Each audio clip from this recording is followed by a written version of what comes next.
Yeah. Also, I think you missed the most important thing, which is that a brown bear has escaped from the zoo. There you go. Yeah, absolutely right. So I'm feeling like that's a plot line that's going to come back Sounds later like on. it might. You never know. You You never never know. continue with that. With the Judge Dredd stuff, it was always a bridge has been stolen. Was the opening gambit of most of the Judge Dredd stuff. That's correct. Somewhere in that list of crimes, a bridge had been stolen.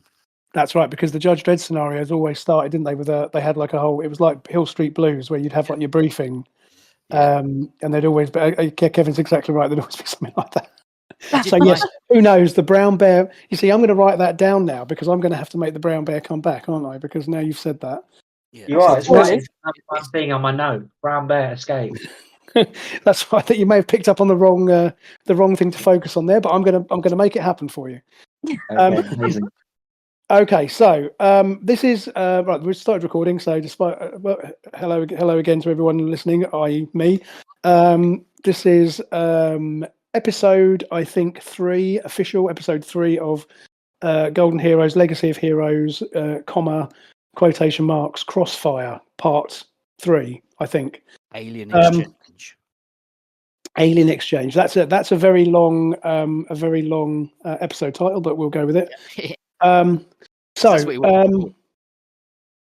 you join us, you are in a dice helicopter, which I do have an image because I sadly actually spent time generating this stuff.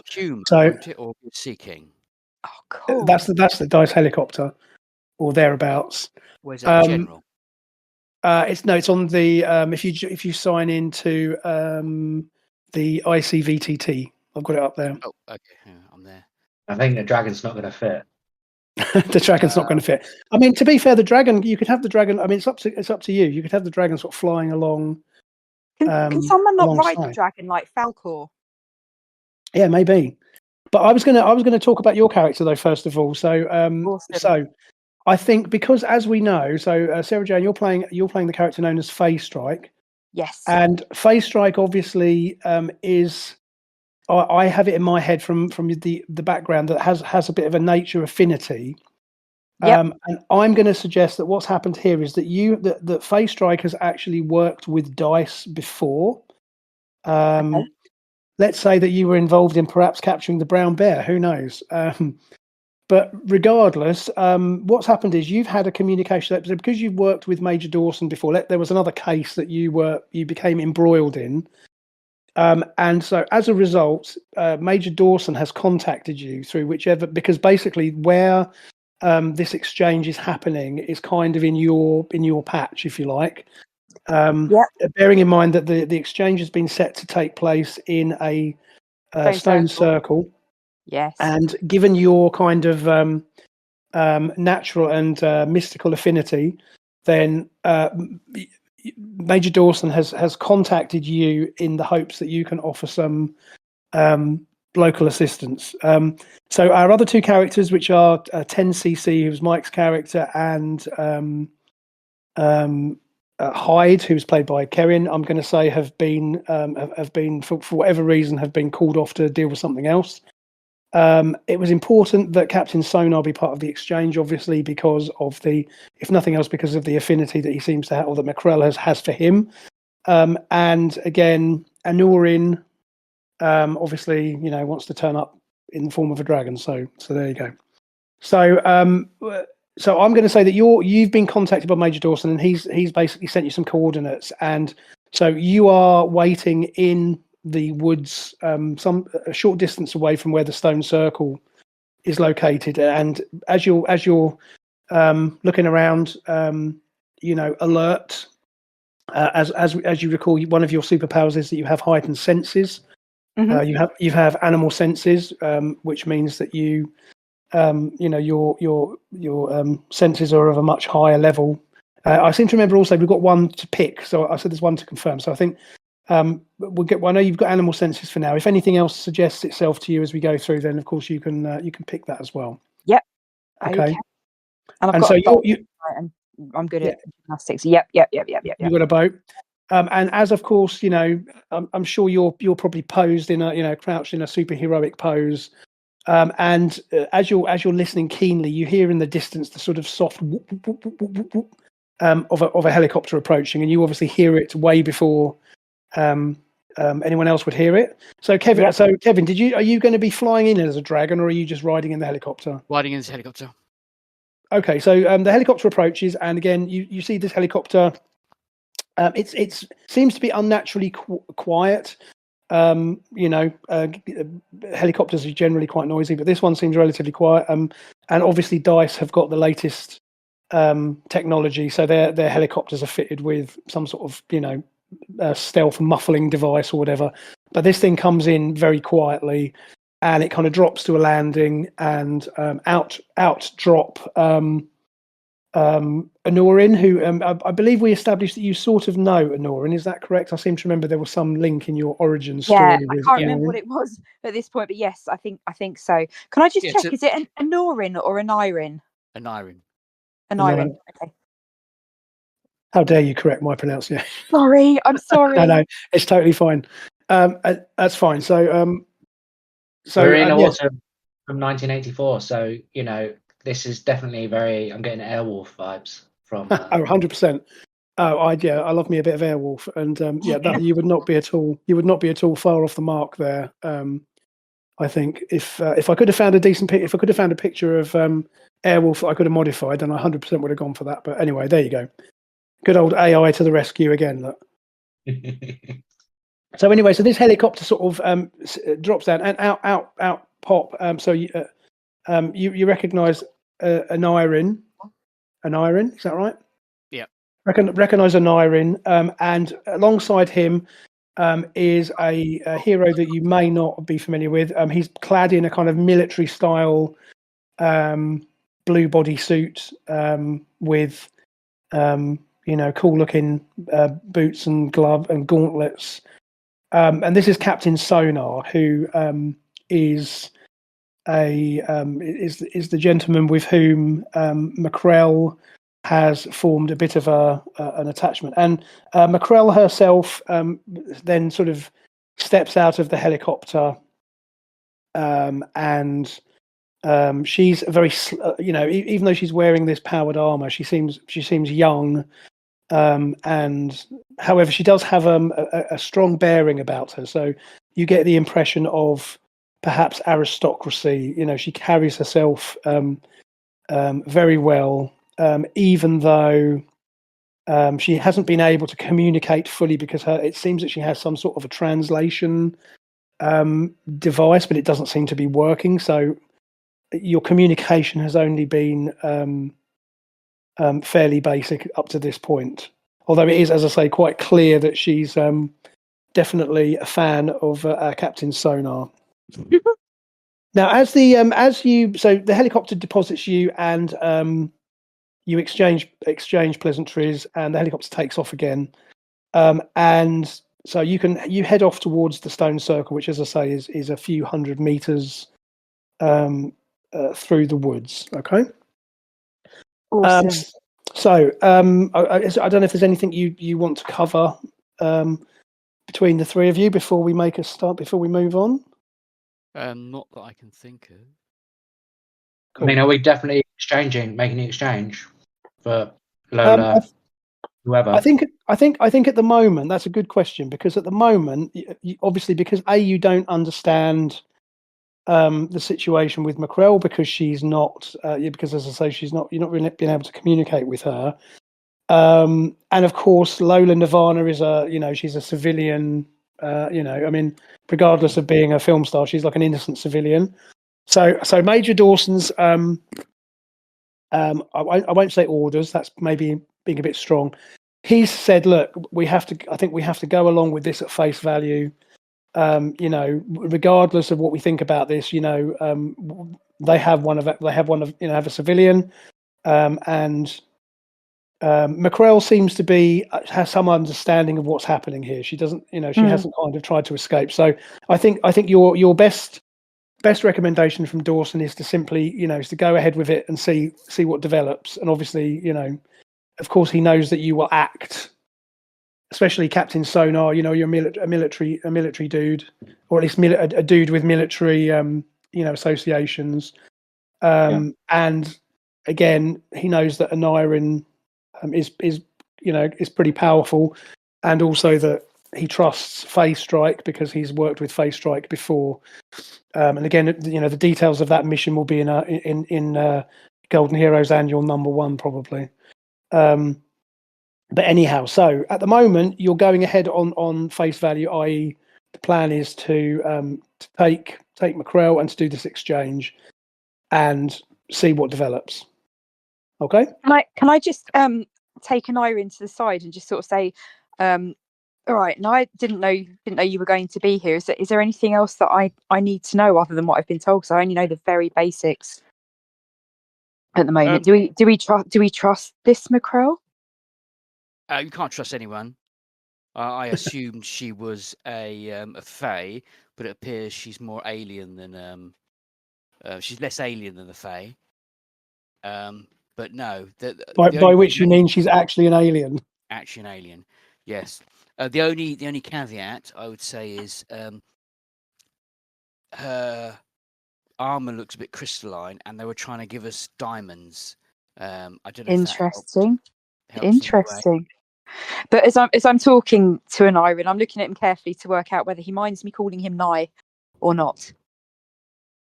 No, don't mind. Obviously Bevan was named after me, clearly, because exactly. That's what I was thinking. Yeah. Awesome. Nice fun. Meanwhile, Captain Sonar's looking at these two, going, "What the hell is going on?" Can you send the VVT link again? Because it's. Yes, I can. Yeah, give me 1 second. Index card virtual desktop. What I would do is, where would it be? Where would you like me to send it to you? Check in Discord, and I'll try and pick it out from Discord. I think it should be in Discord, but I'll put it in the general text channel. You tried that, and it doesn't work. That's not taking me to. Right, can you see that? Try that one. Where's that in general? It's literally the most. I've just posted it right in the general text channel. And obviously we're in STA, so it's in the general text. It's yes, that's probably the one that works. Cool. Copy link. And then you just have to just sign into it. I think you just use a Google account or whatever to sign in. You don't have to do anything clever. And again, the game's called bizarrely the game's called Make Bad Case, because I'd forgotten that ICVTT kind of randomly gives you a 3-word name unless you pick one. So I won't make that mistake next time. But there you go. Case Nightmare Green. Oh yes, that looks like cool. Yeah, that would be good, because I'm just about to flip over to a map actually. So if you just bear with me, I'm just going to flip back into the VTT. Okay, so right, so you've been dropped off and you're making your way. You've had a chat with you, and you are making your way towards the Phase Strike says, "Oh, this way. The circles over here." And as you approach the stone circle through the trees, you see what looks to be like a spacecraft. It's clearly not, or if it's an aircraft, it's an aircraft of advanced design.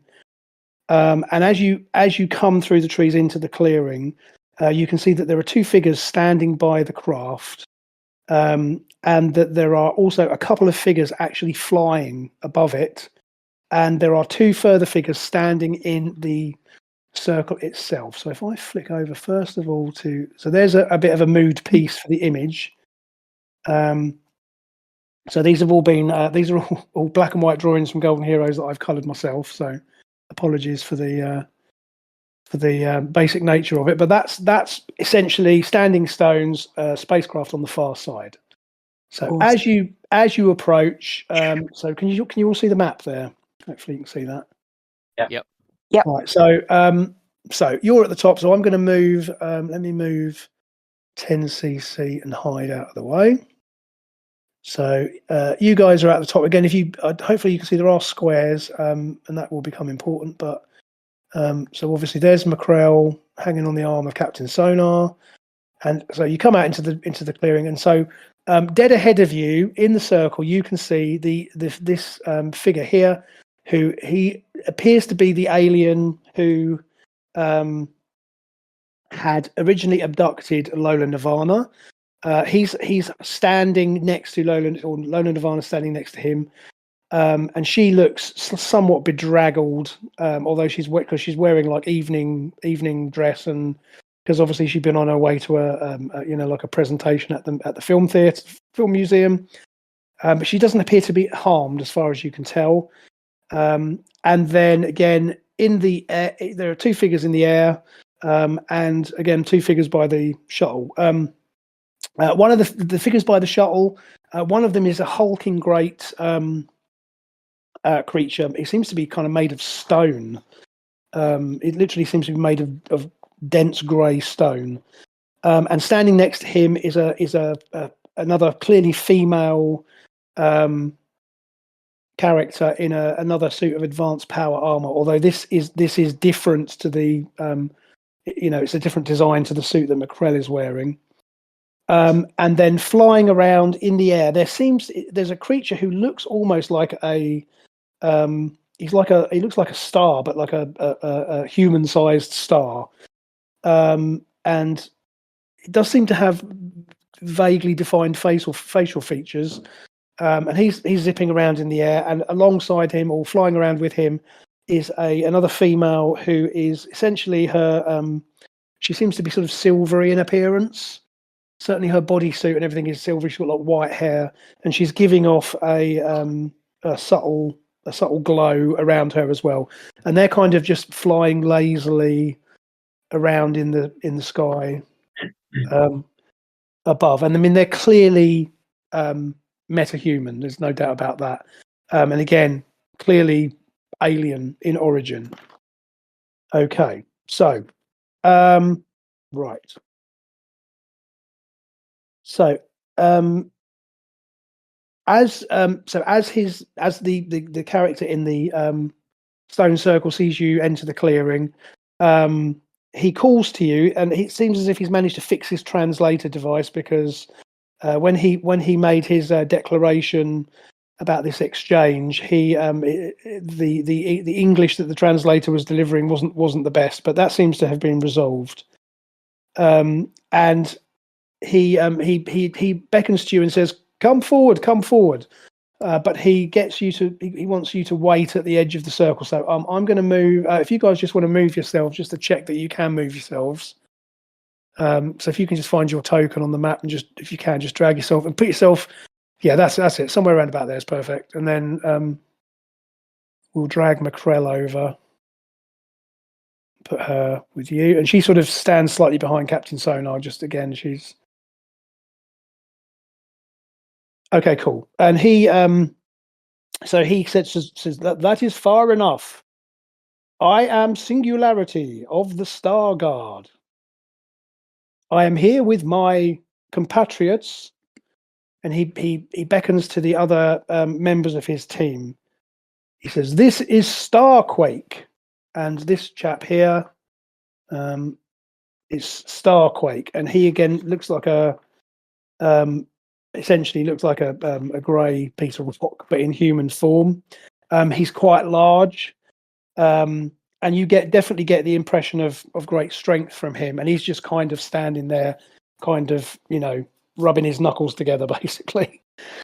And this is Satellite, and the armor-clad female next to Starquake just is kind of standing there, coolly regarding you.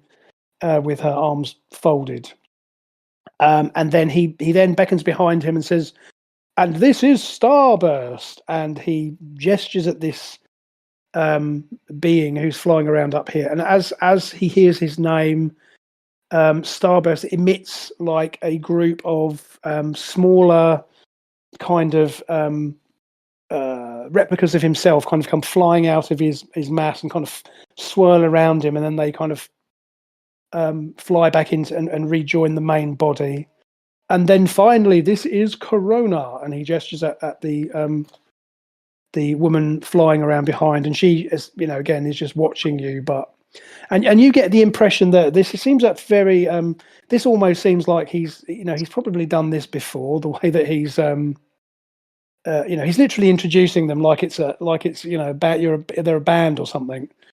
And he certainly seems to like the sound of his own voice, and he introduces himself as, "Now, I am Singularity from the Star Guard." I nearly slipped into Matt Berry there, but I'm not going to do that. Father. Okay. So he says, the time has come for us to make the exchange.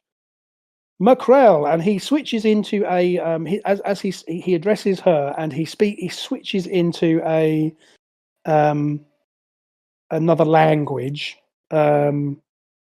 which you don't recognize, but she seems to recognize this, and he speaks to her, and she seems to sort of remonstrate back with him.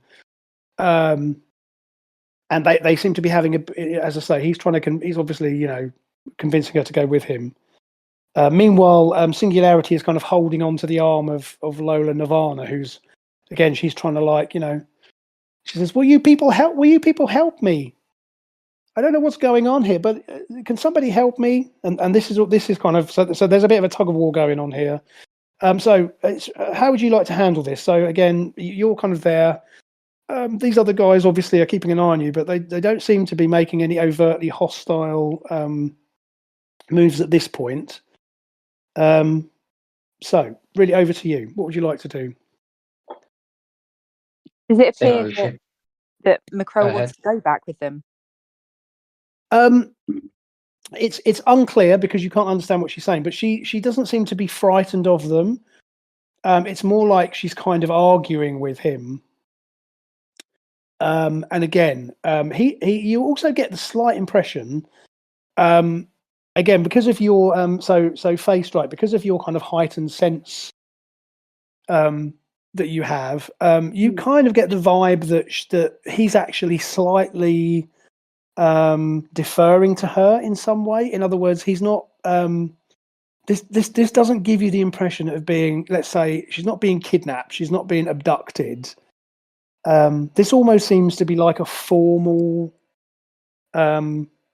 situation going on here, and this is slightly surprising in that she does, as I say, she doesn't seem to be frightened of him.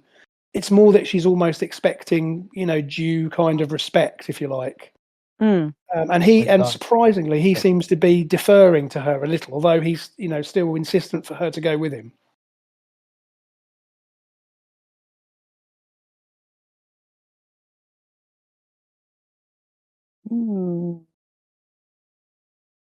Okay, now as you're again, this is going on. Again, those of you who are not listening, if any of you are not listening to this, as I say, this kind of almost argument between these two, and she's actually getting closer to him, but she's like kind of almost like wagging a finger at him. And again, this is a very odd kind of dynamic happening here. And suddenly you hear a cry goes out from Corona, and she says, "Starquake." She says, "Starquake, tactical maneuver 2 now." And this guy, Starquake. Do we hear that? Yeah, you hear this. Now, Starquake is going to get to act first because he is he's basically acting with surprise. So, like I say, she's called this out to him suddenly, and you're not quite sure what she's talking about because none of you have made any hostile moves. But this guy, he kind of goes, "Yeah," and he suddenly leaps into action. Now he's going to have 2. Okay, let's have a look. So he basically jumps and he slams down into the ground about here. So let's see, that is 8. So that is going to be. So you guys around here are all potentially good. So he's basically landed, and he has the ability to create a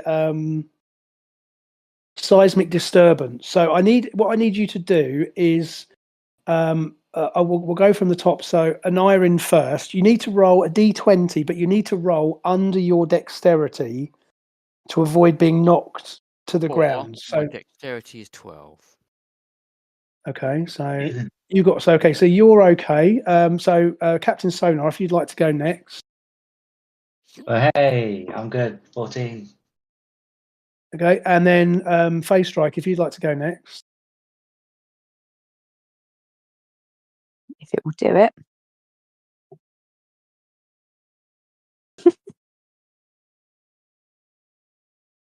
So you've got a dexterity of 13. So there you go. I have. Okay, so let's have a look at Macrell and see how she's going to cope with this. So Macrell has got a dexterity of 11. Right, so Macrell fails. So she basically, I'm going to have to improvise this. So I'm just going to pop her on her side like so. So, and also Lola Nirvana drops to the ground. Okay, so he's basically jumped into action and has, as I say, he's leapt from here. He lands on the ground with and sends out this like seismic shock through the ground. Now, the rest of you kind of have reacted quickly enough to be able to stay on your feet.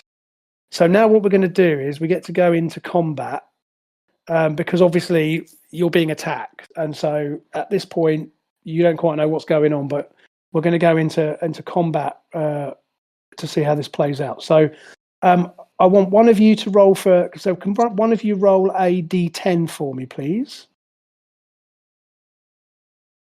Doesn't matter who it is, just need one d10. Well, my laptop's decided it's not working, so. It's okay. So that's a 7. Okay, I'm going to roll a 6.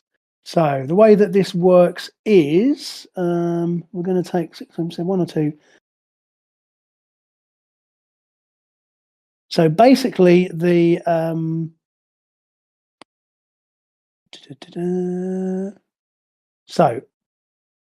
you rolled a 7.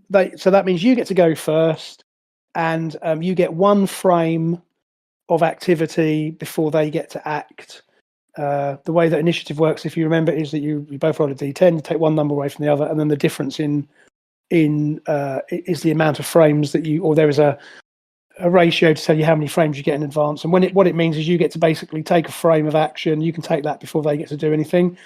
So in Golden Heroes, a frame is usually allows you to move. You can attack with like with your fist, so you can do like a punch.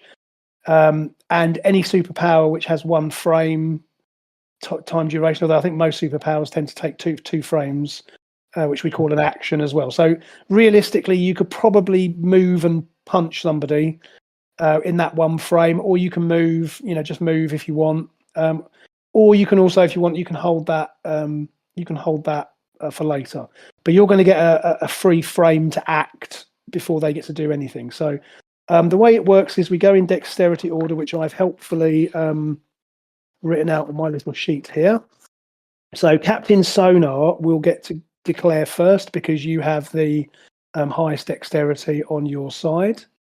So okay, would you like to do anything? I'm gonna activate my personal force shield. Okay, so that's fine, you can do that. So that'll take you a frame. So okay, so you basically you do that 1 frame or 2 frames? Is 1 action 2 frames? Actually no, it's actually an action, sorry. I mean, if you want, you can use. I'll let you use up an action. You can take another frame in advance because, again, you have 4 frames to act in a turn. So, if you want to activate it, so you will say yes, but all that means is that then you'll only have 2 frames remaining because you're going to use the action. So that's fine. You can certainly do that. Okay, I'll do that. Yeah. Cool. Okay, so I'm knocking off 2 frames, and you've basically you turn on your personal force field. And how does that force field look? Does it give you any? Does it like glow or is it invisible?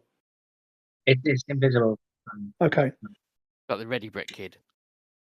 There you go. So you brace yourself, and again, you kind of because it's a cybernetic. I seem to remember it's cybernetic, so it's obviously a device. So you presumably press a button or something on your glove, and the force field comes on. That's perfect. Yeah. Right. So next on our list, we've got Phase Strike. So Sarah Jane, you've got So again, you've got certain things that you can do. Yep. So you can again. Shall I tell you what I want to do, and you can tell me if it's possible? Go for it. I would like to move from where I am over to Lola. Okay, so your movement score is, you've got a movement score of 6 meters. Yeah. So I think that is going to be, yes, that's 3 squares. So that will basically put you right next to her. So you can certainly move over to her. Yep. And you can also, like I say, you can, if you want, you can, I guess you could use your, because again, as I say, in a frame, you can normally do a hand-to-hand attack. But if you want, I'll allow you to say that you're kind of trying to help her up, I guess, right? Yeah, I mean, I'd like to sort of help her up and then ready my bow. Cool. Just in case, just to be prepared for if the singularity starts attacking or anybody else does. Perfect. So you move over to her and you kind of, you reach out to help her up. And as I say, simultaneously, you're kind of swinging your bow into action. Okay. So Anirin, so you're next. So you've got, again, you've got a few options. So I'm going to say the immortal words, unleash the dragon, but I'm going to put myself Flame on. there. Okay, so you've got movement. Yeah, that's fine. And yeah, so going to leap into the air and become the dragon. So I'm going to. That's going to take you. That's going to take up 2 of your frames as well, because again, it's an action to. But that's fine. So yeah, you've done that and you've gone into the air. Cool. Yeah. Okay. So you've all had your actions. So then next up we have. So first of all, Satellite she has the highest dexterity on the side of the Star Guard. And she seems somewhat confused here. However, she is going to essentially, she also leaps into the air. And she's got, so she basically leaps into the air and she's going to move kind of, she sort of takes off. Now she's got all of her frames, so she's going to do that first of all. And there, but she's going to move there. She can move 1, 2, 3, and then she's going to move. So actually, in flight, she can essentially move straight over to McCrell, and she's going to she's going to basically land next to McCrell, and she calls out. So Captain Sonar, who's nearest to her. You can hear her. She again is speaking to McCrell in a in this alien language that again you don't recognise. However, again, it doesn't seem as if she's being. She doesn't seem to be overly hostile. As in, it almost sounds like she's saying, "Come with me." She's not. She's not kind of shouting at her or threatening her, but she's basically taken off, flown across here, and she's landed down next to McCrell, and she's basically trying to pick McCrell up. And McCrell is going to use her. She's going to use her her frames to basically resist her, but we'll come back to her in a second. All right, so she has used up. So next up is Starburst. So Starburst. So Starburst is what is it you can do? Right, so Starburst is going to come flying around over here, and he has got this extreme. He moves extremely quickly, so he sort of basically flies over behind you, and up here he then splits off into. Let's have a look. Oh my god! Yeah, so he basically splits off and he creates well, they seem like duplicates. They are essentially smaller than he is, but I'm not going to mess around with the scaling too much. So you basically see that he seems to concentrate, and these, as I say, almost duplicates of himself burst into being, and they're all kind of crackling with solar energy. But again, he's not actually attacking you at this point. He kind of comes around behind you, almost to cut off your escape, if that makes sense. Okay. And right. Okay. So that's Starburst. Starburst. And he's going to have used up his. Right. So Singularity. Singularity is next to Lola, and he sees Phase Strike come and grab Lola Nirvana. And he is going to try and clout you, Phase Strike, because he's Rude. well, it's a bit rude, but he actually, hold on a minute. Yeah, he's going to try and get you to break your grip on her, because you've got her by the hand trying to help her up. And he's reaching for you. He's going to basically try and shove you. He's not going to punch you, but he's going to try and shove you out of the way. Okay, so he has got. I'm going to get him to make a strike. So he's got weapon class 2. Your defense class is 6. So weapon class 2, defense class 6. Yep. Right. So can I get you to roll a d20 for me, please?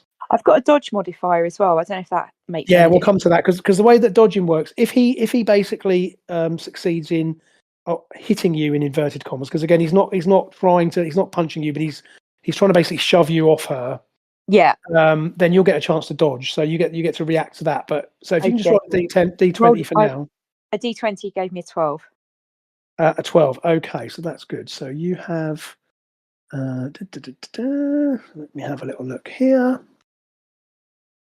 I've got my table in front of me, and so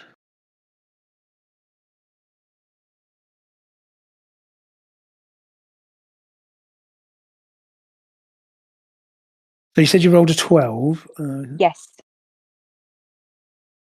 Okay, give me one sec. Now you're going to get a chance. It looks like he's actually. Excuse me one second. Let me just find this. Strike.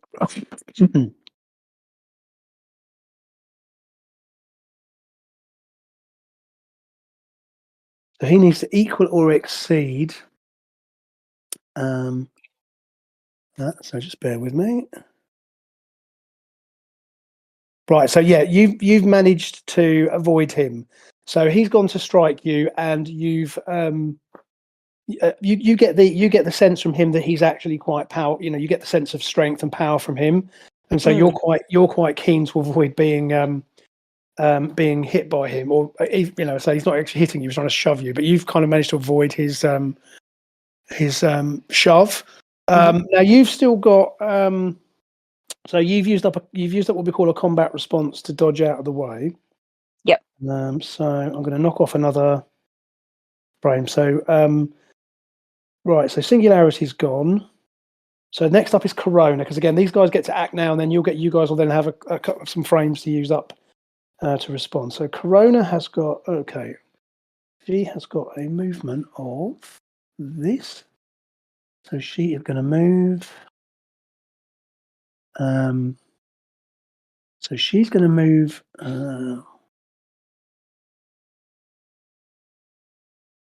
These squares basically are 2 meters each. Is that of interest? So she's going to move to here. So she's flying, and then she is going to then use her remaining frames to launch an energy attack at Nyrin, who's currently transforming into a dragon. So she has got a weapon class of 3, and Kevin's defense class is 6. So 3 versus 6. So she's got to get a 9 or better to have a chance of hitting you, first of all. Okay, so she will potentially hit you. So Nyrin, you've got a couple of options here. So obviously you have combat responses, so you can decide whether you want to dodge or whether you want to just take the hit. I mean, I'm pretty sure in your dragon form, so I was using stats from the dragon amulet on page 25 of the Queen Victoria and the Holy Grail, because Morgan Le Fay turns into a dragon. Oh, cool. Yeah. So what? Can you give me this? Hang on a minute. I've got that here. Actually, bear with me. Play around with that, because I think that it might be too much. But that said, Page 25. Did you say? Yeah, page 25. Let's have a look. Dragon amulet. Dragon. Oh yeah, I see. Yikes. Yeah. I mean, no, okay. I mean, we'll go with that for now. Yeah, you're right. We might need to work on that, but again, that's good to consider. It's a certainly, in terms of, I think her. I think in terms of your hits to kill, hits to coma, that's probably not far off the mark. So, to be honest, I think you can probably just take. It's up to you. Like I say, you can try and evade if you want, or you can I'm just going to take take the it hit. because I have a particular thing that I want to do. So you're going to just take the hit, is that? Yeah. Okay, so she's hitting you. So she's got an energy attack of grade 2. So she's got 22 d6 over 5 rounds, and she is going to.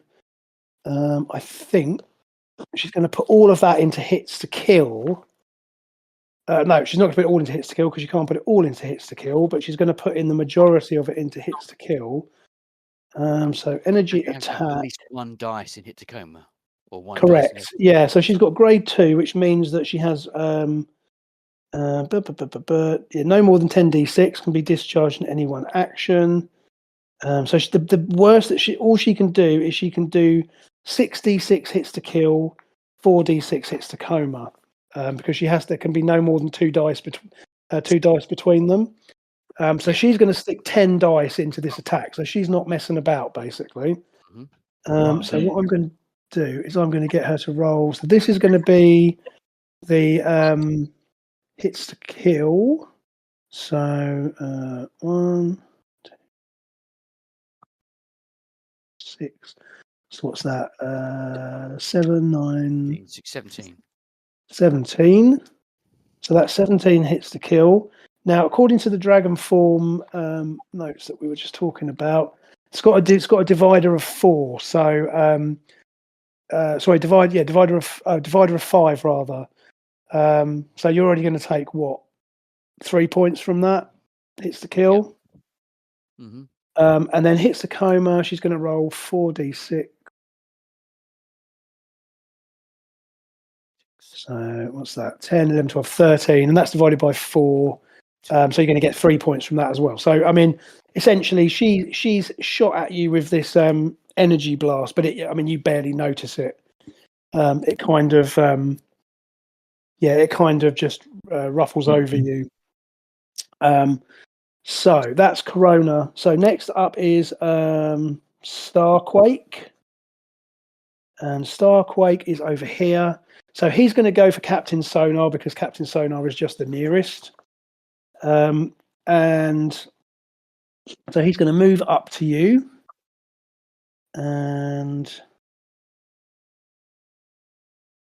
But he's basically he's a fairly unsubtle opponent, this dude. So he is simply going to try and belt you. He's I would say he's towers above you. He's got no neck though, isn't he? So his peripheral vision. Yeah, he's kind of stumpy, but he's big, but he's stumpy. He's going to try and hit you. He's just got basically his attack is a hand-to-hand attack. So, but he can do a couple of those. But let's see how we get on. So, Jason, your defense class is 6. His weapon class is 2. So he's got to roll basically a 10 or better to hit you. So we'll do that first. Interesting. Dropped out of the game. That's weird. Oh, I'm already in. That'd be why. Okay. Right. So he's gonna roll 10 or better to hit you. Well, he doesn't do that on the first attempt. So he's gonna have another go. Well, hits you on the second attempt. So he swings the belt at you. So you've got a couple of options here. You've got a couple of frames left. So again, you have a force field. So your options are you can simply take the hit on the force field, or if you wish, you can try and avoid him. So you have options to to dodge. So what would you like to do? I'll dodge it. Okay, so the way this works is he's got a weapon class of 2. So what you need to do is you need to roll a d6, and then we're going to add you've got a dice. Have you got a dodge modifier at all? I think you don't have a dodge modifier, so you just roll a d6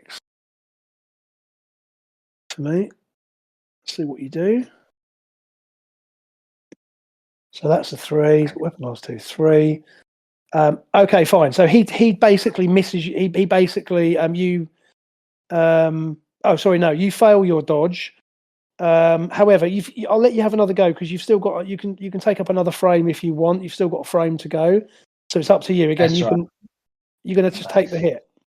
Okay, so he's got a. He's going to hit you with the following. So he's going to do 2d6. Hits the coma, so that's going to be 1, 2, which is so that's 8. Hits the coma, and then he has a. His hits to kill is basically 1d6 minus 6, so he essentially can't. He's not going to inflict any actual physical damage on you. He does get a +10 modifier to that because of his strength. So that means you take a total of 18 hits to coma. So looking at your force field, you have, I believe, you've got personal force shield. So if you want to roll 4d6 for me, and that'll tell us what you absorb. Nice. So what's that? 15 points. Yeah. So you only end up taking 3 points of hits to coma, which is so, and your force field just takes that. So most of the damage doesn't get through. But he basically, so he swings at you a couple of times. The second blow lands, and your kind of force field like crackles as it absorbs the energy. And again, you take a bit of, essentially some of that force bleeds through the shield. But I mean, you've got a on your character sheet, as you can see, I think you've got 50. Is that 54? It's got 50. Yeah, 54. So I mean, I'm making a note here. So you've just taken 3 hits to coma, which again, you will recover, pretty quickly. And again, it's not even enough to stagger you. Just to remind all of you, on your character sheet, under where you have your hits to kill, hits to coma. So there's some sub values. So with hits to coma, if you go down to the stated value for the for staggered, it means that you take a minus to some of your actions because it means you're kind of winded, and then the stun means you're stunned. Whereas under hits to kill, if you reach the value of hospitalized, it means you're going to then be, essentially going to be injured enough to put you in hospital. So again, with hits to coma, you're down to 51. Nothing to worry about there at all. So you've still got one. I think they've all acted. So right. So we'll go back around the table. So Captain Sonar, you've still got a frame that you can use, and you could potentially belt him. Because obviously you've got your super fist amplifier, haven't you? So one frame is all you need. With my fist amplification. Perfect. So you've got weapon class of 4. He is a defense class of 6. So you're going to need to roll an 8 or better on a d20 to hit him first of all. So if you'd like to do that. Oh, excellent. Nice. Okay, so you've rolled a critical hit. So what you can do is, would you like to roll a d10 for me? Yeah. That's a 6. Oh, nice. So you've managed, by luck more than judgment, you've managed to hit one of your opponent's nerve centers, which means you're going to do an extra amount of damage to him.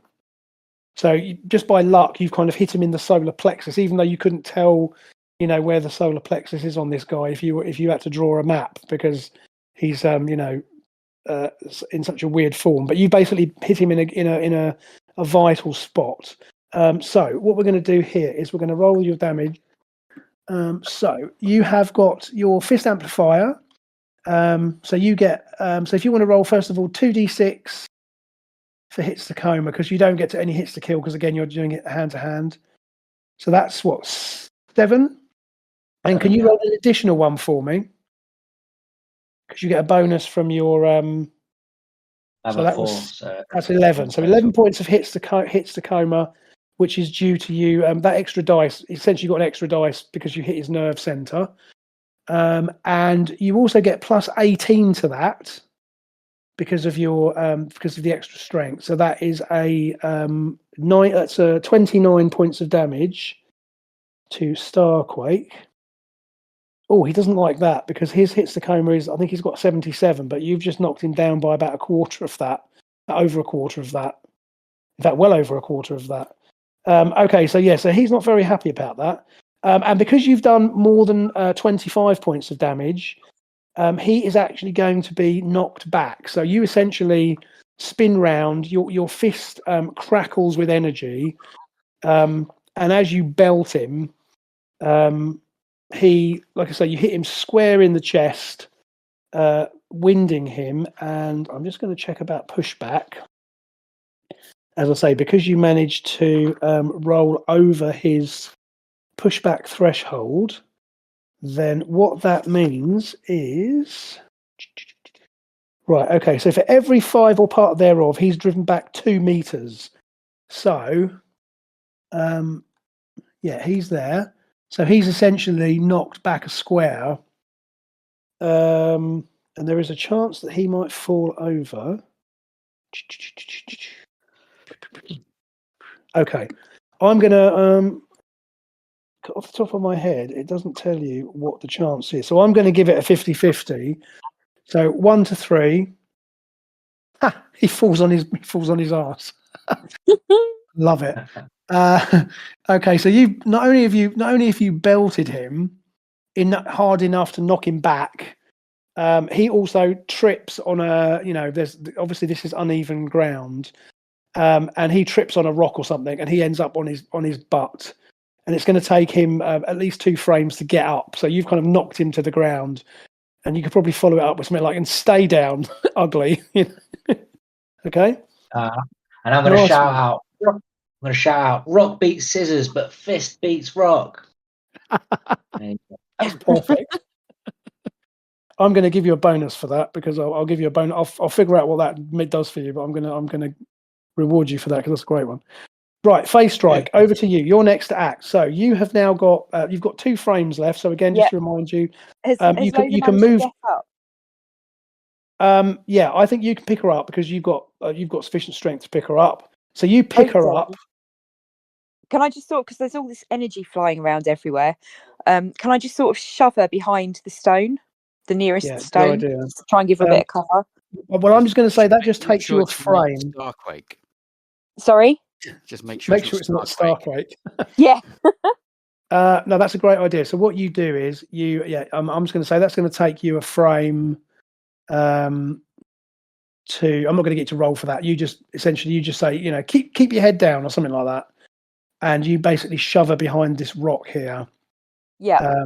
Keep her safe. So you've still got a frame left. So if you wanted, you could you can either move away because again, I'm going to say you've moved because you've had to move to bring her over there. So you've kind of grabbed her over there. You've still got a frame, so you could, with that frame, you can either move again, or you can you could move and do a hand-to-hand attack if you wanted to, or you can just wait and see. Like I say, you don't necessarily have to attack. It's up to you. I think I will move to attack Singularity because he's the closest threat, I think, to me and Lola. Yep. So, can I use my bow? You certainly can. So, to use your bow, you have got. Bear with me. So, to use your bow, okay. So, there's a lot. You've got weapon class 4. So basically, all you have to do is. So you're going to tackle Singularity, did you say? Yes, please. So, okay. Even though he only shoved me, but I'm feeling like he's a risk. No, that's totally reasonable. It's not. Yeah, exactly right. Okay, so the way it works is you have got your attack is weapon class 4, and his defense class is 4. Oh, so you've got to basically first thing you've got to do is just roll a d20. You need to try and get a 9 or better if you can. For me, first of all. Brilliant. Okay, so you miss. However, Okay. that's fine. This essentially, you as I say, you've obviously on the run as you've pushed her out of the way, and you do a kind of a Hawkeye slow motion, pivot, and you draw and fire, and this arrow goes kind of sizzling past his head. And I'm gonna just because he's he kind of He can take it as a warning shot. well essentially yeah. And this arrow sort of embeds itself in the standing stone behind him. And again, you can see his kind of head sort of whips out the way as it goes past. But you've got you've managed to get Lola into safety. So right over to Anirin. So Ready? you've got 2 frames left to go. So what would you like to do? 2 frames. So I am going to, using the stats according to what we have here, I'm going to cast enhancement strength. So I did 1d6. Yeah. 3. That's nice. So I now have a strength of 53. I'm going to pick up the shuttle and throw it. Oh my god! Okay. Fine. Yeah. Okay. You go pick this. You get to shut up.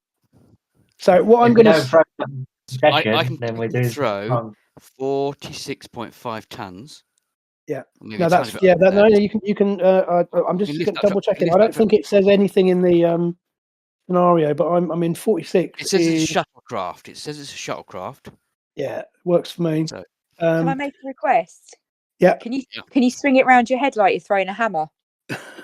Yes, because these guys have they've landed on British soil and they've kidnapped a British citizen, so they're not leaving. So I'm going to smash their shuttlecraft up. Which and I love it. This is just what I've been waiting for all night. So I've got strength of 53. If we're just going to use these rules with this dragon, which is larger, gives me a strength of plus 15. The strength on the thing says plus 20. My existing strength is 9. Plus enhancement strength is a d6. Sorry, 6 plus a d6, which takes me up to 53. No, it works for me. Okay, so you move into position. You pick up the shuttle. I'm going to dig my claws into it. Obviously, when I'm going to thing it, so it's going to have it's going to be punctured anyway, and then just chuck it. Right. So you fly down and you you stick your claws into the shuttle. If I pick drone on the way, that'd be a bonus. But that's yep. I'm just going to throw it. At that moment, as you pick the shuttle up, so you've flown down, picked the shuttle up. All of a sudden, there's an almighty crack, like a deafening sound, and the shuttlecraft disintegrates. And you can, for those of you who aren't picking up the shuttle, because you were, the rest of you obviously are going. He's not gonna. He is gonna. And he's gone to pick this up, and then as you see him picking this up, which is very impressive, all of a sudden, energy bolts from above come shooting down through the atmosphere, and the first of these energy bolts target the shuttlecraft, and the shuttlecraft is disintegrated, which is unfortunately a bit of an issue, because for one thing, Anirin had it in his claws at the time. So. I need Anirin to roll. Give me 3d6 hits to kill and 3d6 hits to coma, please. So 3d6 of each. So that's 20 HTC, and do the same for hits to hits to coma, and do the same for hits to kill, or vice versa. I'll let you pick. So that's 5, 6, 7, 8, 9. So that's 9. Should we say 9 hits to kill? 20 hits to coma. Now, looking at your stats, I believe we said that you had dividers of 5 and 4. So yeah, so I mean, you take 4 points of 4 points of hits to coma, and 2 points of hits to kill. So it doesn't really hurt you. I mean, again, it's it's irritating, shall we say? Now, unfortunately, Corona who is also in close proximity to the shuttlecraft. It does not fare quite so well, so just bear with me a moment. So she is... oh dear. Oh dear. That ain't good. Okay, I'm going to randomise this to see whether she has time to get her force field up. I'm going to say 1 to 4 no, 5 to 6 yes. Right, so she doesn't have time. So she does have a force field. However, because she didn't use any of her frames or actions to activate it, she doesn't have chance to spend a frame in advance to activate it. So she is going to take. This could be very bad for our Corona, I hate to say. Don't forget it's your Corona. Oh dear. Right, so she's going to do. Was that a joke that's gone straight over my head? It's a play on my Sharona, your Corona. Oh, okay. Oh. 24. That's not good at all. And another, bloody hell. So that was 30 points of damage. Okay. So that was against hits to kill. Oh dear. Yeah. Okay. So this thing, essentially the shuttlecraft blows up. An iron is, as I say, you're kind of you come unscathed. Corona, however, she takes the full blast of this shot, and she drops to the ground here. And to all who can see her? So an iron, you can see her. Obviously, the rest of you see the shuttle. You've seen the shuttle explode, and obviously you've all kind of covered your eyes and whatever. Even the Star Guard seem to be surprised by this turn of events because, Singularity's head sort of whips round to look at that, and they seem to be as surprised as you are. But Anirin, you see that as Corona is, she sort of drops to the ground, and to all intents and purposes, she appears to be dead. However, you notice that her form shimmers, and where Corona was before, now lies the form of one of the dog-like aliens that you encountered last time. Yeah. But again, seems to be dead. However, so it seems as if Corona was actually one of those the dog-like aliens who was masquerading as Corona. But she seems to be. They're not the real Star Guard. Oh, I don't know this yet. Yeah, she's that didn't go too well for her. Okay, so let me see where we are. So shuttlecraft has been. So you're kind of left, going. Oh, don't know my own strength, says Anirin as the shuttlecraft has blown up in your hands. And as you are watching, let me just bear with me a second. I am going to. I just need to hopefully add in a couple of things here. So just bear with me.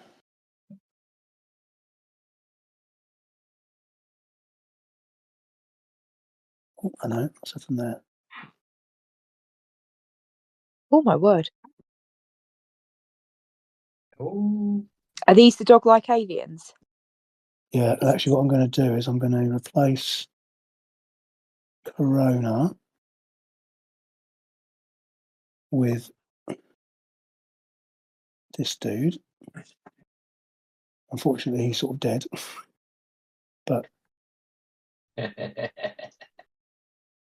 and these guys essentially appear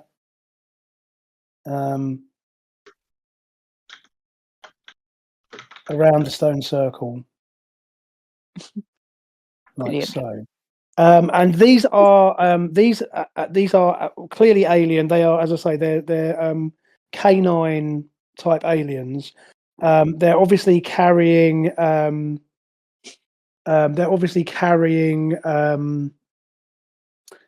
what look like blaster weapons, and they're wearing battle armor. Right. So what if it's all right with you guys? I'm just going to pause for a minute. I just need to go and I just need to nip off and do something very quickly. Can you give me 2 minutes? So I'll let you have a little chat amongst yourselves about how you're going to handle this. I'll be right back. I don't know whether my animal sense is going to help with this lot.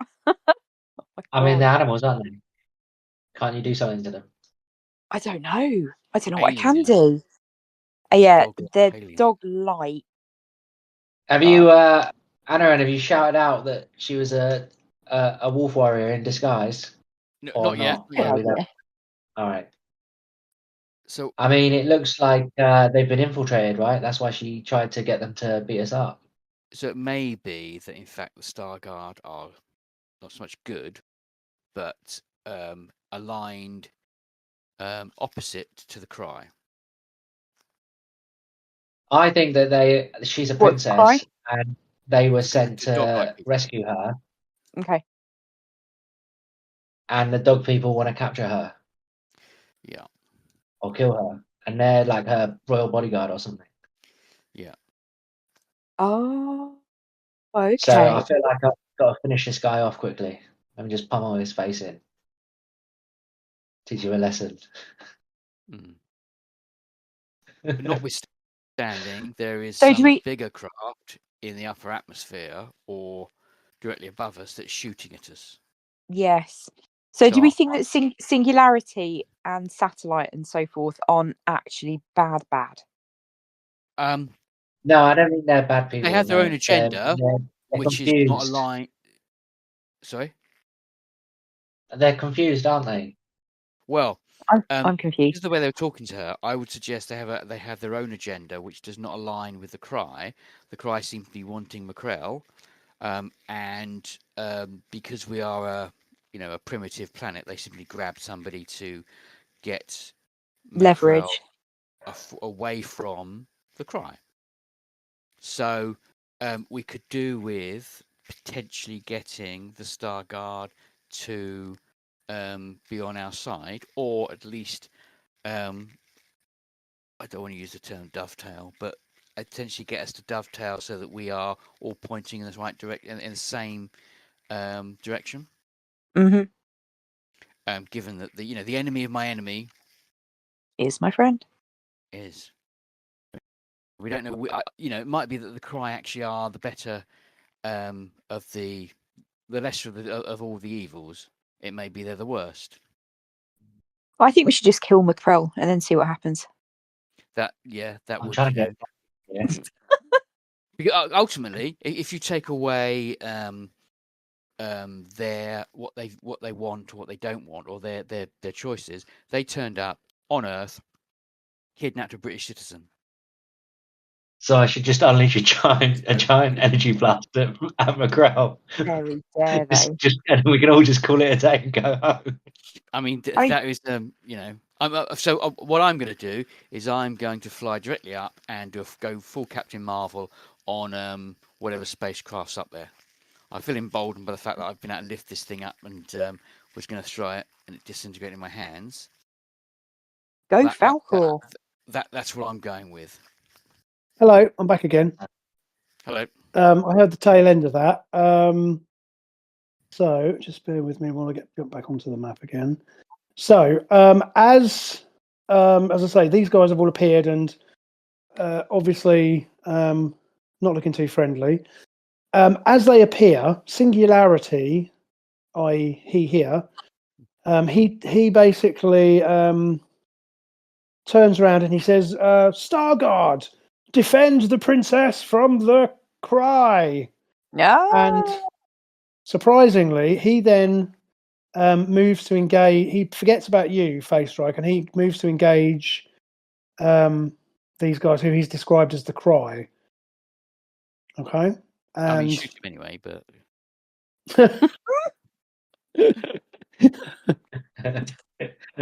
I'm not finished with Starquake yet. He's still squirming around on his back like a turtle. He can't get up because he's got quite short. He's got short, stumpy legs. He's like, help me. Okay, right. So we're going to roll for initiative again. So this time, Let me think. How's the best way to do this? Because I think basically, you are now going to. So I think you guys can roll for the Star Guard, as well, because they have basically changed allegiance. So as soon as these guys have appeared, they've turned their focus to them. So if one of you wants to just roll me a d10, and then I'll roll for the cry. So you got a 4. I got a 9. So if I look at my little handy dandy table. No, I got a 9 because I rolled as well. Oh, you got the 9. I got a 6. I got 9. Yeah. Nice one. So you win the initiative, and you're going to get 2 frames in advance because you won by 3. So starting again, we have Captain Sonar. You have 4 frames at your disposal. You are number 1 with a bullet. So what would you like to do? And don't forget, you can move. Don't forget, you can move your full movement every frame. So you can basically move four times in a turn. And obviously, you can then also use those frames to carry out attacks and whatever else you want to do. Okay. You still want to keep pounding on Starquake? I mean, I was tempted just to keep up. Yeah.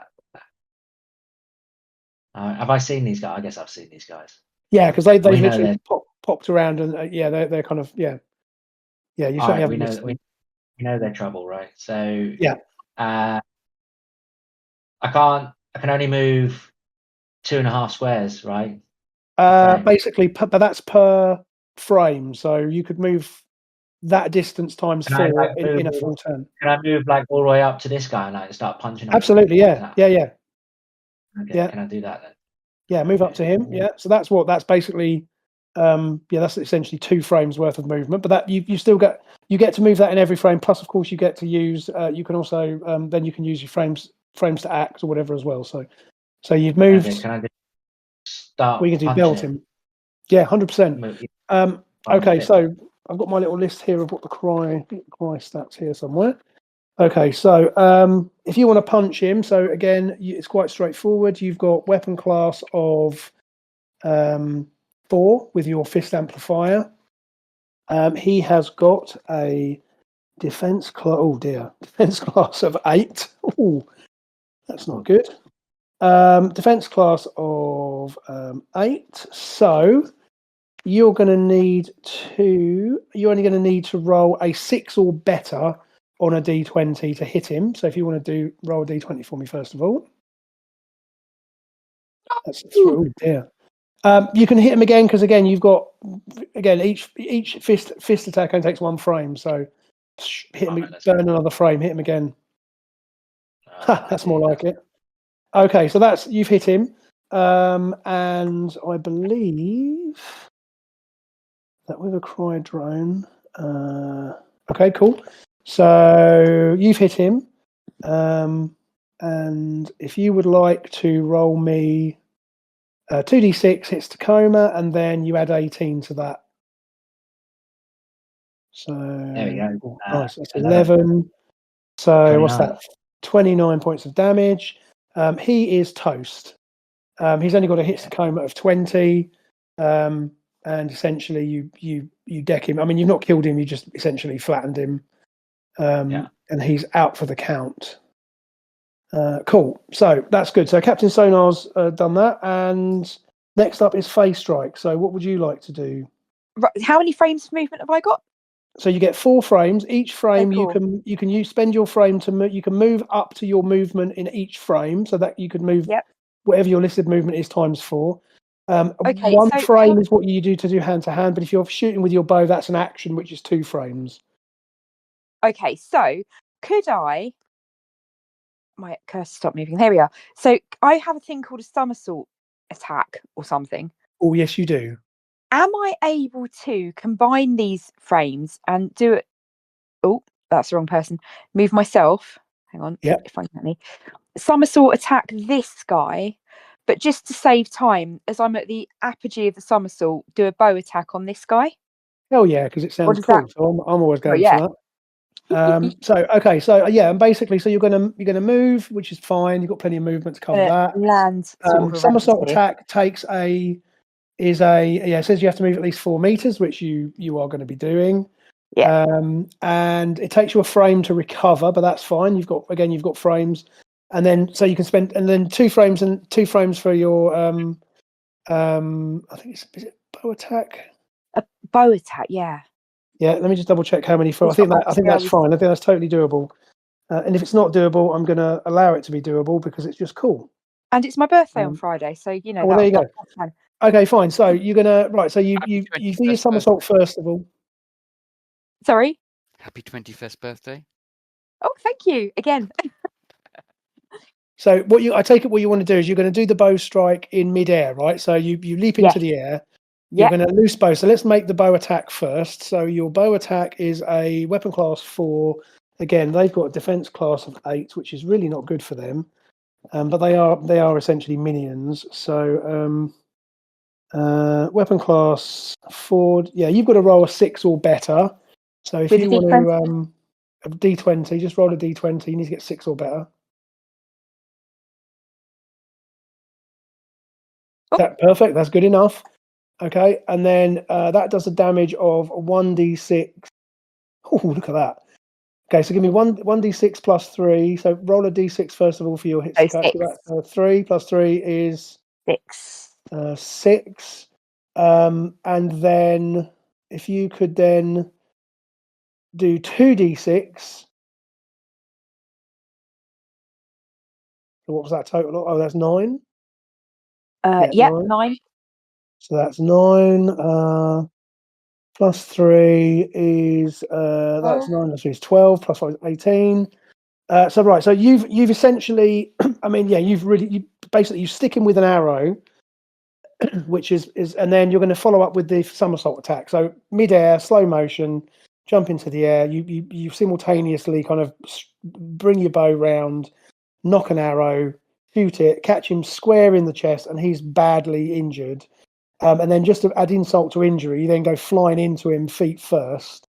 So again, that's a weapon class 2, which is going to be, to hit him, you are going to need to roll a class 2. You've only got to roll an 8 or better to hit him. So give me a D20 again. Oh. Do you know what? I'm going to let you have that because it's too cool a move not to succeed, and you're too close. So okay. What we'll do is we'll knock a bit of damage off it, but it's not really going to make any difference. So if you can roll me 1d6 for your hits to kill. Okay. 4. So I'm going to call that a 2. I'll just halve it because of the glance, like a glancing blow, if you like. But that still means he takes. So that's that, and then 2d6. You can roll 2d6 for the hits to coma, but looking at it, he's pretty much 1. And again. Honestly, my laptop is 3. so not. No, that's fine because he's got. You get an extra 2 points anyway because of it being a somersault attack. So you've essentially taken him out. He's down and he's got an arrow sticking out of his chest. And you basically land, kind of. You kind of land feet across him. Awesome. And he's toasted as well. So. In fact, I'm going to actually take these guys off just because there's no point in them. They're not going to take any further part. So, okay, so that's a very cool. So there's 2 very cool moves there. Okay, so we're over to Anirin. So you're midair slightly, and you said you were going to try and fly upwards, right? Yes, something attacked us from above, so I'm going to go full speed up. I mean, to be honest, even at full speed, though, it's going to take you a while because obviously this thing's actually in orbit, and I don't think you've actually got the ability to fly in outer space, unfortunately, have you? Well, that's a good question. Can dragons fly into outer space?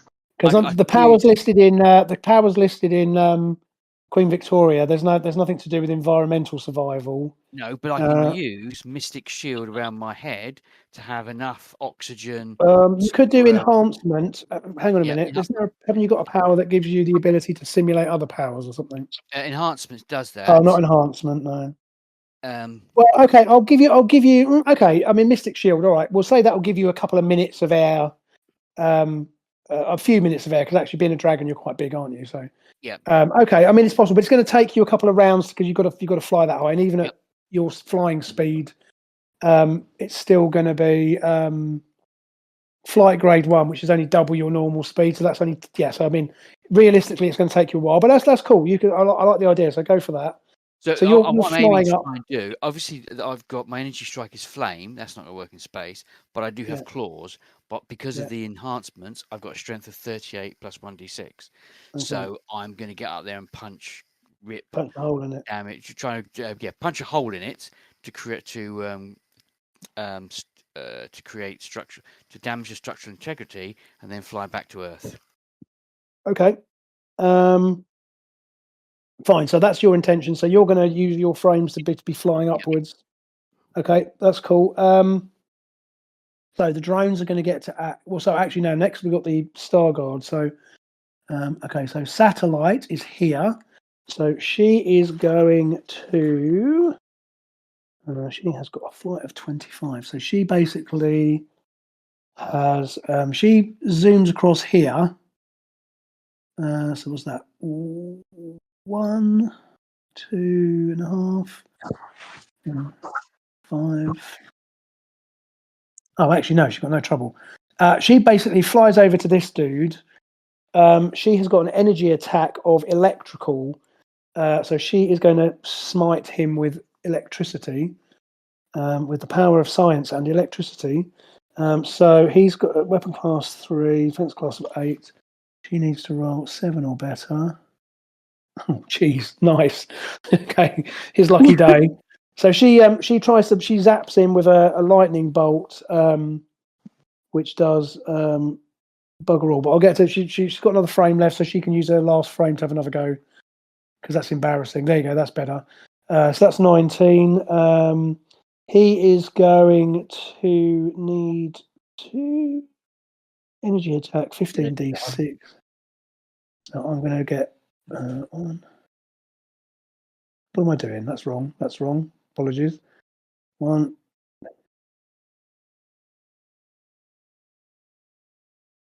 What's that? 6. 18 plus 18 and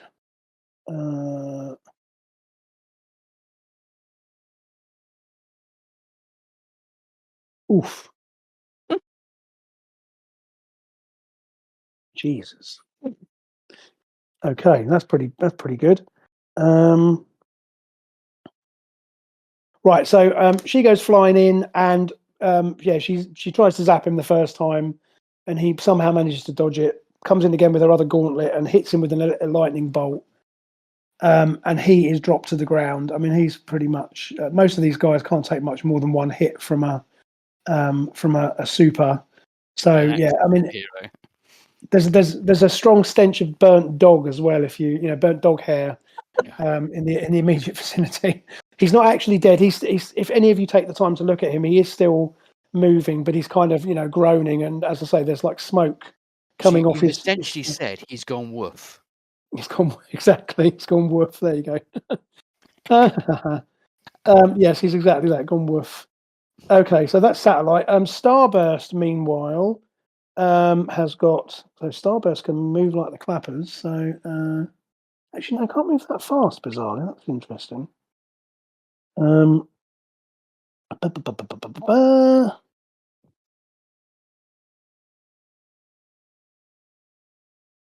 Okay, so Starburst then can only actually move this direction. So Starburst is sort of flying overhead, heading in the direction of the. I think probably get to about far.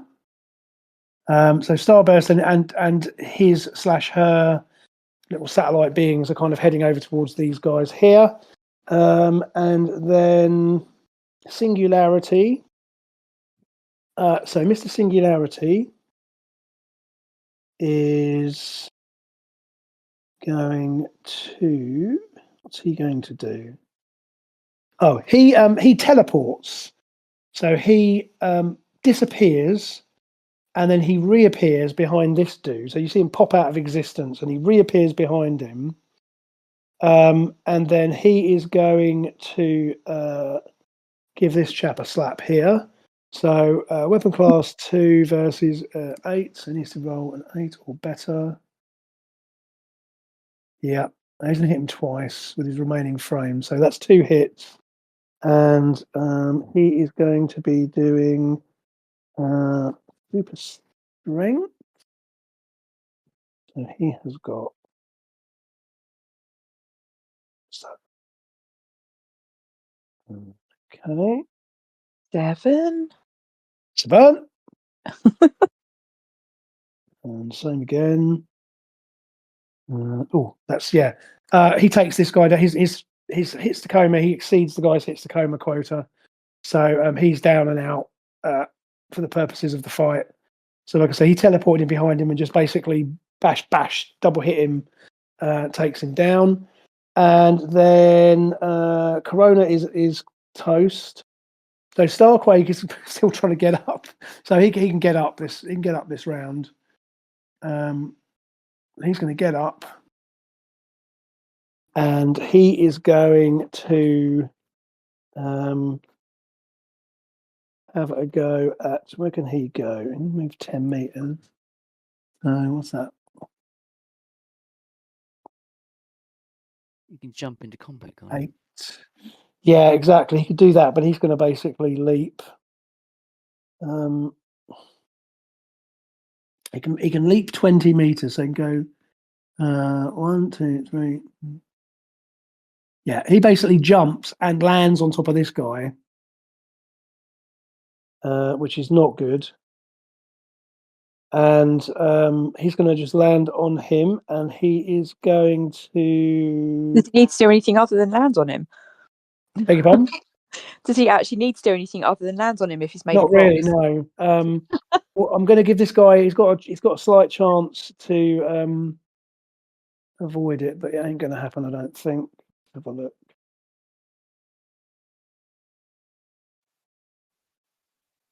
No chance. Okay, so no, he's controlled his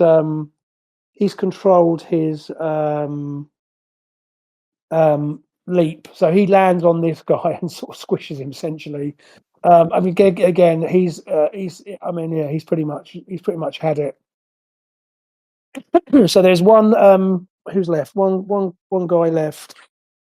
To his credit, he's going to take a shot at Starquake because he doesn't have much of an option. And he's got weapon class 2. Starquake has got a defense class of, I think we said 6. Weapon class 2, defense class 6. No, he panics. He shoots at Starquake, but he basically misses him. So I think what we'll do is so what's happened is you guys have cleared these cry. So essentially he's going to teleport away, I think, because again it's not much he can do on his own at this point.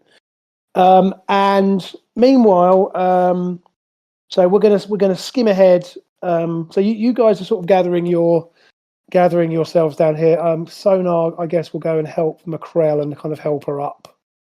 And she once again kind of, fawns over you and says something in an alien tongue, which you again don't really understand, but you get the gist. I might get a knighthood out. And Starburst, meanwhile, he kind of absorbs the creatures back into himself, and you can help out. Lola is she's luckily was behind the stone when the shuttle blew up. So this guy is he's still here, but he's unconscious, and essentially the Star Guard come together like so, and yeah, you'll gather together, and you sort of gather together over here. Load will be over here. Right, let's skip ahead. So while you guys are getting yourself sorted out and kind of nodding at the others, because again the Starguard they turned their attention to the cry as soon as it became clear that they were more of a threat. So there's a kind of a cautious truce in place, and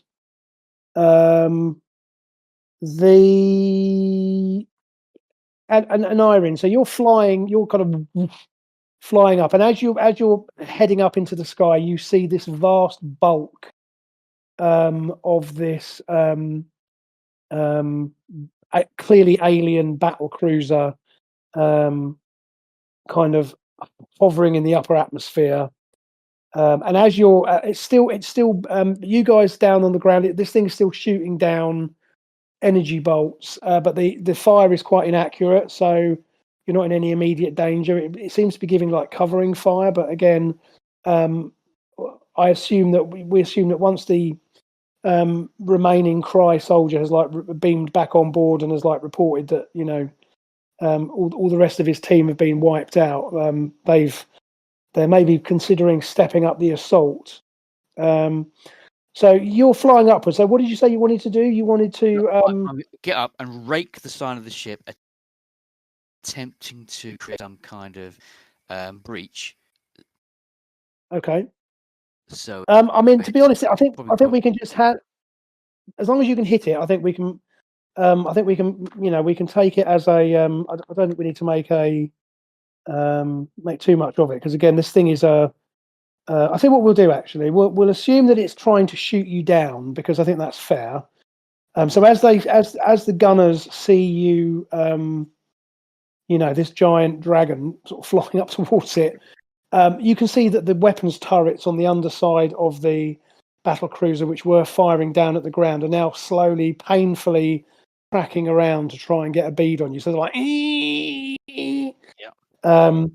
And I think how we're going to handle this is, it is going to be. Isn't there a table? So I beg your pardon? Isn't there a table for the ship? Wasn't there a table for the ship or something? There is a table, but it's locations, because they said the thing is just so big. Oh, okay. That it's so that was really about because there was an option that Singularity would grab one of you to beam up to the ship to try and disable it, but I don't think they reckoned with a big dragon. So just sent a dragon in this. Yeah, they didn't cover that in the scenario notes, strangely. No. Yeah. So basically, I think we obviously that was a bit pointless. So as I say, you've gone up there, and basically it's going to try and, I suspect let's have a look. It's probably going to be. So vehicles are a bit weird in here, aren't they? Because vehicles tend to use. I think we're just going to say it's just an energy attack, because it just essentially will be using the stats for energy attack. So I think an energy attack is, if I look at energy attack, I think, if I remember rightly, is a weapon class 3. Pretty sure. Got the table in front of me here. From the space. Yeah, weapon class 3. So it's a weapon class 3 attack. Your defense class is 6. Your defense class is 6. Yeah, with the toughen. So normally I'm 6, but with the toughened skin, I've got a DC of 3. Do you add them together? Okay, so 9. DC 3 plus the 6. Or is it just the? No, you just take the 1, because if you're in dragon form and you've got tough skin grade 2, then your DC is 3. So that means you can't dodge. But then we figured that. So all I'm going to get them to try and hit you as they're going to get one volley at you, because again, although they've got multiple weapon turrets, they can't. You're too maneuverable for them to get a bead on. Yeah. So we said that that's a weapon class 3 versus a defense class of 3. Mm-hmm. So it's going to be a 10 or better. So 10 or better on a D20. Okay, so they do hit you. Yeah. You cannot dodge because you're just you're too bulky for that. Yeah. No offense. So if I have a little look at the stats for the attack with the Did you weapons, just fat shame my character? Fat shamed your dragon. Not intentionally. Okay, so basically the weapon is the strike human targets as well 66. So it's going to do 66 HTC. So what's that? 6, 10, 14, 19, 21, 22, 24. So that's your Hitsukoma, we said, was divided by 4. Hitsukoma divided by 4. So that's what, 5 points? Yeah. 4 points. I mean, okay. I think to be fair, yeah, they hit you, but you again, it kind of hurts. It stings. Yeah. But it, you know, you're a freaking dragon. So these energy beams hit you. Yeah, you can take it. It's not going to. It's not doing you enough damage to stop you. So you're going to try and rake it with your claws. So how are we going to do that then? Do you think it's a weapon? It's a hand-to-hand attack, which is what, weapon class 2, isn't it? I'm going to roll a d20. Again, I think to be honest, I'm going to roll you a d20. I think unless you roll a critical miss, you're going to hit it because it's a freaking great battle cruiser. 8. Yeah. So realistically, you ain't going to miss it. No. Okay, so you hit it. I want you to roll for me a. I've got a little table here which we can use. So I do 38 plus a d6. So can you roll me a d? Can you roll me a d10? D10, yeah. Just one d10. 8. Okay. So I'm going to say then that you basically hit one of the thrusters. Actually, no, I'm not. I'll tell you what I'm going to do. Let's stick with this table. So what you've done is you've essentially hit. So your first attack hits a non-vital area of the ship. So essentially, you kind of raked it and basically you expose the inside. You know, you kind of breach the hull and there's like air. You know, there's like air kind of shooting out of this rend inside of this ship. Yep. So I'll get you to make another attack, please. And again, if you, again, just as long as you don't roll a 1, then you'll hit it because again, it's a big target. To stick my mouth on the hole and blow fire into it. Thing is, you're in the upper atmosphere though, so that's not going to be as effective because obviously flame needs fire I suppose inside. Yeah, fair enough. Ship. Yeah, fuck it, we'll do that. Is that what you do? Okay, fine. Okay, fine. Right, so yeah, you hit, no problem. So you fly up to this big hole in the side of the ship and you kind of shoot fire into it. I think to be honest, the ship decides that discretion is the better part of valor at this point because again, their weapons can't track you at this point because you're so close to the hull now. Yeah. That the best thing they're going to be able to do is literally send people out onto the hull in spacesuits with pop guns, which obviously isn't going to do much good. So basically, you feel the ship is beginning to pull away, and you're going to have to come off it because as it gets higher, you're going to run out of air, basically. Yeah. So I've got limiters. I've made my point. I'm now. Yeah. You've made your point. It's flying off. As you kind of drift back down towards Earth. Yeah. You also see.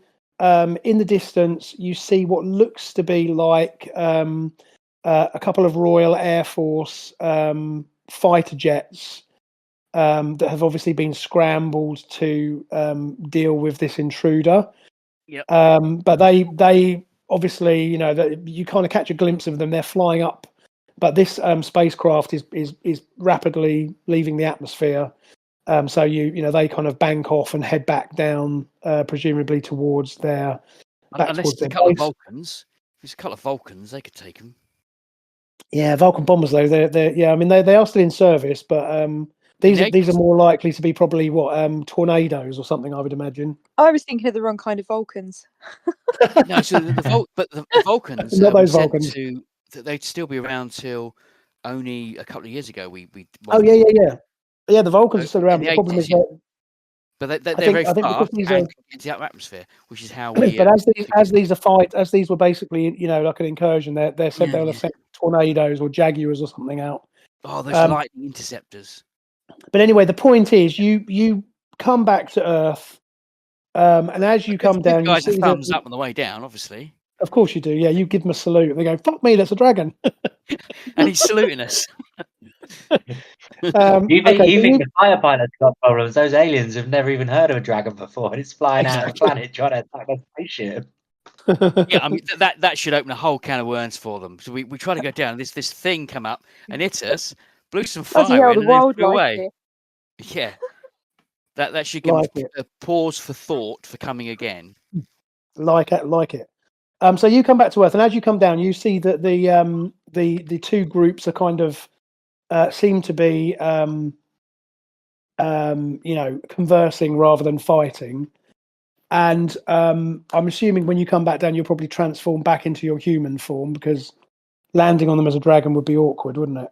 Yeah, come down and you kind of morph down to the center, do a full superhero at the land.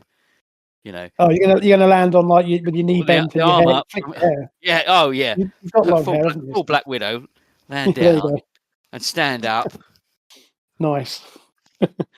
Okay, so you come to land, and basically that you come down, and Singularity comes forward, and he approaches McCrell, and you kind of, Captain Sonar, you probably feel a bit protected, but she kind of puts her arm lightly on your arm.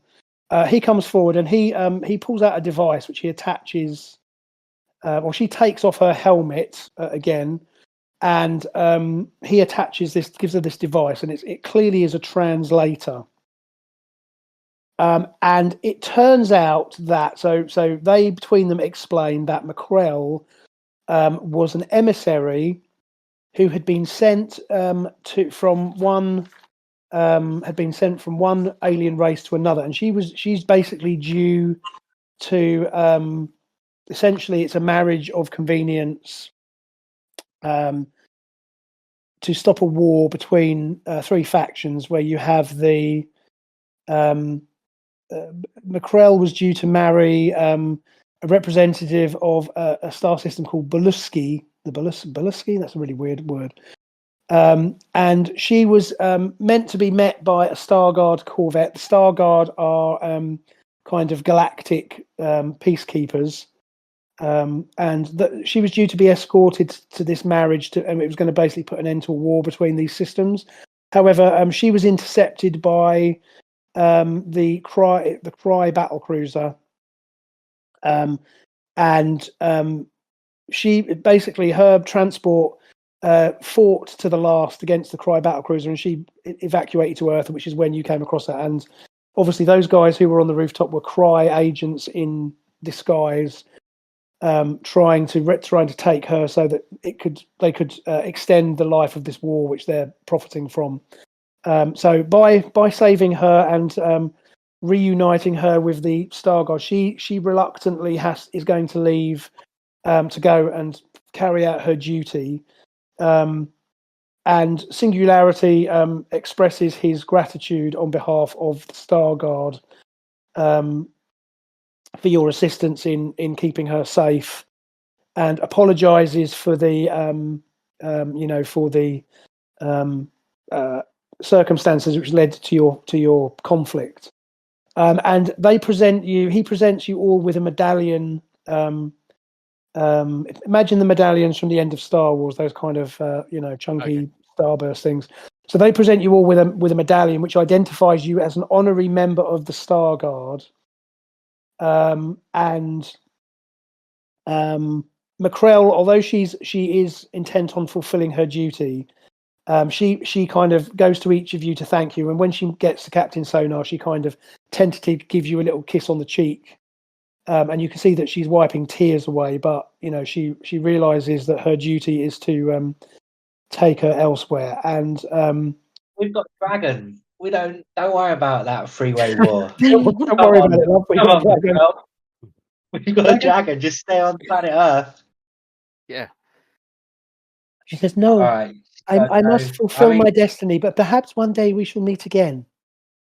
Yeah, and know as where. I know you when. kind of as you have a chat with these guys, essentially, Singularities kind of communicator beeps and he says, "Oh, we have a Starguard vessel in orbit," and he says, "Farewell, warriors. Perhaps we shall meet again." And they basically transmat away up to the Starguard cruiser.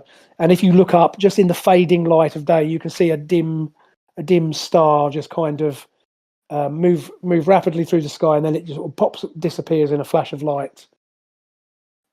Meanwhile, no, go ahead, Medallion's pretty.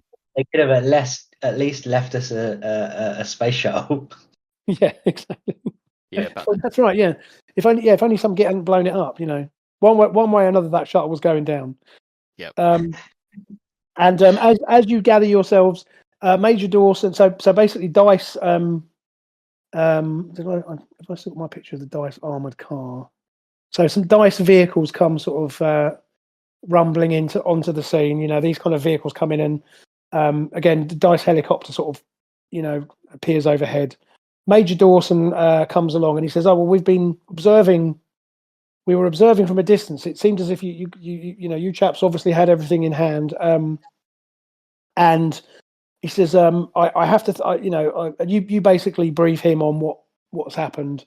And he says, "Well, I thank you on behalf of Her Majesty's government, and I hope that if we need your assistance in future, we can call on you again. However, I must remind you that everything that's transpired here tonight will be covered by the Official Secrets Act, and obviously you must not discuss it outside of your own group. And we will have a word with Miss Nirvana, because in the background, like Lola Nirvana's being led away with paramedic with a blanket around her. But it's no coincidence that 18 months later, Lola Nirvana's latest film is something called The Alien Princess, where with sort of thinly veiled recreation of events that happened to her. Obviously the special effects aren't up to much because it's the 80s, but they do their best. And so as a result, the dragon female and red? Exactly. Why is the dragon female and red? All the reviews in the papers are like, "Why is there a dragon in a sci-fi movie?" Yeah. How unbelievable is that? Yeah. Dragons in space. This is rubbish. Siskel and Ebert, 2 thumbs down. But anyway, yeah, maybe they probably replace it with something else. I don't know, maybe the dragon wouldn't fly. Pardon the pun. But anyhow, they Major Dawson is thankful. And as I say, Lola Nirvana is as I say, kept quiet, but then she does manage to get a version of the story out. Obviously with names and events changed to protect the innocent. And so that's basically where we wrap up the first adventure with Golden Heroes. So excellent. What will happen? What happens? So well done, first of all. Well done for. I think it actually played better. As I say, Golden Heroes it's an old system, but I think it kind of plays reasonably well. And there's some great stuff in that one. All the stuff I particularly enjoyed. In fact, all three of you had a great spotlight moment. I loved Captain Sonar belting Starquake on his arse. That was hilarious. Yes. I loved the whole jumping through the air and shooting the bow. That's just perfect. And obviously the whole, I'm going to go and tear the ship a new one with my dragon. It's not what I was expecting, but there we go. So the way that what's going to happen is the way Golden Heroes works is you have ratings, which up till now I haven't assigned because it's usually a good idea to do the first adventure first. And I'm going to go through for the next session, and I'm going to write up your ratings, and I'll update the character sheet. So on the back of the character sheet, the sort of second page will have. If you look on the second page of your character sheet, there's some campaign ratings, and these are numbers which can change over time as you go through a scenario. At the end of a scenario, then these will change, and these reflect things like your public persona, how you go about investigating, stuff like that, and it gives you some extra stuff you can use during scenarios. It's one of the better elements of Golden Heroes, but it's a bit that generally people don't use because you tend to do it as one-off games. But the plan is to sort of do a few of these adventures so that you can hopefully the characters can develop a bit. So what we do with the total detective points is divide it by 4, I think it is, and that becomes a percentage chance in a 1d100 for spot hidden, as it were. Yeah. For public and personal settings, you can use those. So your detective points. So for example, detective points are rated in it. It's rated on a level of I think it goes anywhere between 5 and 30. And again, you can then make a roll. I can't remember what it is. And it will. Yeah, I'm looking at it now, but it will. Essentially, it kind of defines your character, gives you a bit more background, gives you a bit more inkling of how you're related to by the public and the world at large. So I'll fill those in for the next one. So the next scenario that I'm planning to run is going to be the first of the published adventures, which is called Legacy of Eagles. Mm-hmm. During which you will kind of investigate the an old super team and give you some more options for some fun. Hopefully, I hope you all enjoyed the game. I'm big fan of this game, and I know Sarah Jane, you've only just joined us tonight, but I hope it made sense to you. Brilliant. And I hope you had fun. And again, it's a superhero game, so it's meant to be. And I play a little bit fast and loose with some of the rules because again, it's meant to be a bit of fun. But I love. Again, I'm always happy to see players have a nice little spotlight moment, and I think you all had a great spotlight moment tonight, so that makes me very happy. So, cool. Well, unless anyone's got any other questions or comments you want to chuck in, did you find a copy of Reunion? Yes, I've got Reunion. Yeah, somewhere. Cool, because that's the sequel to Alien Exchange. Yeah. So there is a sequel to this scenario, which we will get to. So again, just Sarah Jane and Kevin, because I know Jason, you've sort of joined us mainly for this, but because also I am still looking at Star Trek Adventures, which I keep toing and froing about what I'm going to do. But as long as you're happy with Golden Heroes, I think we'll at least do. I think we should definitely tackle Legacy of Eagles. There's another published scenario after that, which is called Queen Victoria and the Holy Grail, which Kevin was referring to. And then there are a few individual scenarios from White Dwarf, which but again, I think we'll definitely plug on with Legacy of Eagles, see how that goes. That's probably going to be another 3 or 4 sessions, I would guess, at least. Lancelot Caper. Lancelot Caper is another one. There's a few out there, and again, I think we've got a good bunch of characters, and you've all got some cool signature moves and stuff. Kevin and I might have to talk a little bit about the dragon, try and tie that down a bit, because I'm not entirely sure that should be quite that powerful, but we can talk about that. That's the dragon amulet. That's as a base starting point. Yeah, no, that's fair. I'll have a read up on what the powers, the shape change and everything does you, because I think there is some guidelines there, but we can work with that. But again, it doesn't matter. It was fun for tonight, and I love the whole. Like I say, originally in the scenario as written, there is it's intended that singularity beams one of you up, and you sort of run around the ship causing havoc. But let's face it, it's more fun to have a dragon rip the ship to pieces. So I'm always down with that. Yeah, because they couldn't hear me tell them to fuck off in space because because there's no sound. Yeah, because in space no one can hear you curse. So great. Well, listen, guys, thanks again. I really appreciate you turning up tonight. I know we're a bit short-handed, but no bad thing. Hopefully, Kerrin will be back with us next time, and we will hit Legacy of Eagles. Cool. Fantastic. That was great. Thank you. Thanks, everybody. You're very welcome. Thanks again, and I'll speak to you all soon.